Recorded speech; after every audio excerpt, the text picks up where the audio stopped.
आणि त्याचबरोबर जर पाहायला गेलं तर एक्सपिरियन्स खेळाडू अमोलजी भोजने सर यांच्या नेतृत्वाखाली आज संघ खेळताना दिसतोय.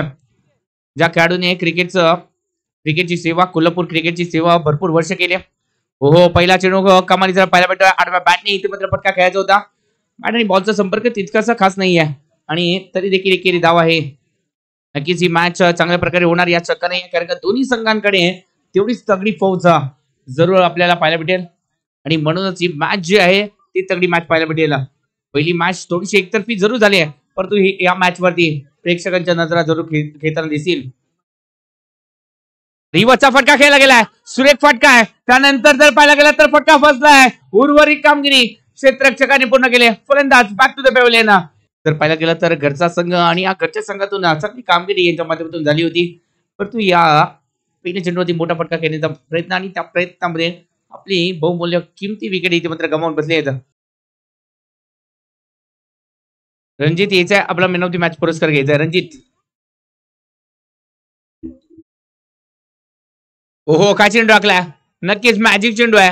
वाटलं होतं चेंडू बाहेरच्या दिशेने जाईल, परंतु हलकासा टर्न हा आतल्या दिशेने वळताना दिसतोय. हा चेंडू कमालीची गोलंदाजी पाहायला भेटली. ओहो काय चेंडू टाकलाय. कमालीची गोलंदाजी आवडली असेल तर टाळ्यांचा गडगडाट देखील होऊन जाऊ द्या मित्रांनो. काय गोलंदाजी केली आहे. या स्पर्धेमध्ये आतापर्यंतची सर्वोत्तम गोलंदाजी रोहित खांडेकरच्या माध्यमातून राहिली आहे. जरूर मिळालाय. ज्या गोलंदाजाने आतापर्यंत जर पाहायला गेलं तर 4 मॅचेस मध्ये 12 विकेट मिळवल्या आहेत. सर्वात बेस्ट जर पाहायला गेला तर 5 धावा 7 विकेट. नक्कीच हा चेंडू जर पाहायला गेला तर खराब होता. थोडासा जर पाहायला गेला तर उजव्या बाहेरचा चेंडू होता आणि त्यानंतर त्या चेंडूला चिडचारी करण्याचा प्रयत्न केला गेलाय. सलग 2 षटकारांसाठी हे पिंटू शेट्टी यांच्या माध्यमातून 1000 रुपयाचं पारितोषिक. ओहो या आधीचा चेंडू जर पाहायला गेला तर बाहेरच्या दिशेने वळण करणारा आणि त्यानंतर थोडस जर पाहायला गेला तर चेंडूला आत बाहेर करण्याची क्षमता आहे. एकाच टप्प्यावरून दोन्ही दिशेला चेंडू वळवण्याची ताकद आहे या खेळाडूच्याकडे. टेस्ट क्रिकेटमध्ये आपण थोडेच गोलंदाज पाहिलेत. एक जर पाहायला गेला तर नाझीम गुल्ली असतील, त्याचबरोबर जर पाहायला गेलं तर सुलतान खान असतील, त्याचबरोबर जर पाहायला गेला तर आता कोल्हापूरमध्ये जर पाहायला गेलं तर रोहित खांडेकर. फुलटॉस आहे. फुलटॉस वरती आक्रमण करण्याचा प्रयत्न केला गेलाय आणि इथे मात्र कुठेतरी अडचणीत आले. महत्वाची विकेट इथे मात्र मिळवली गेली आहे. रोहित खांडेकरच्या माध्यमातून अप्रतिम इथे मात्र जलदीपला गेलाय आणि अर्जित सोरसे बॅक टू द पेव्हिलियन.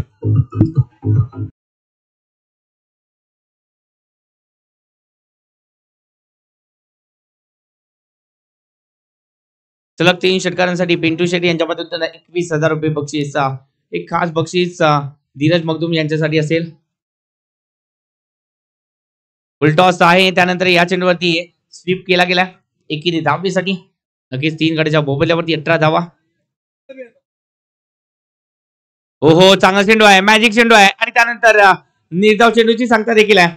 धाव संख्या धावून पोहोचली फक्त 18 धावा आणि 3 विकेट. त्यामध्ये अर्जित सोरसेची एक महत्वाची विकेट देखील पाहायला मिळाली. नक्कीच या स्पर्धेमध्ये ड्रोनच्या माध्यमातून देखील आपण लाईव्ह प्रेक्षेपण जरूर पाहताना दिसतोय आपण. हा चेंडू खराब होता आणि त्यानंतर त्या चेंडूवरती फटका केला गेला. डिक्लेअर झोन साठी हा फटका केला गेलाय. 2 धावा जरूर मिळतील आणि या 2 धावेने धाव संख्या जाऊन पोहोचली आहे ती म्हणजे 20 धावा.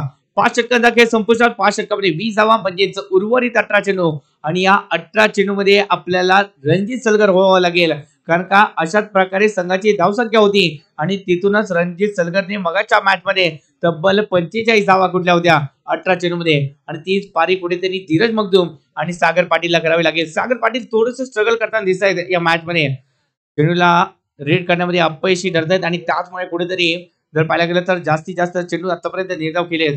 14 चेंडूचा सामना केलाय. फक्त 7 धावा त्याच्या माध्यमातून बनवले गेले आहेत.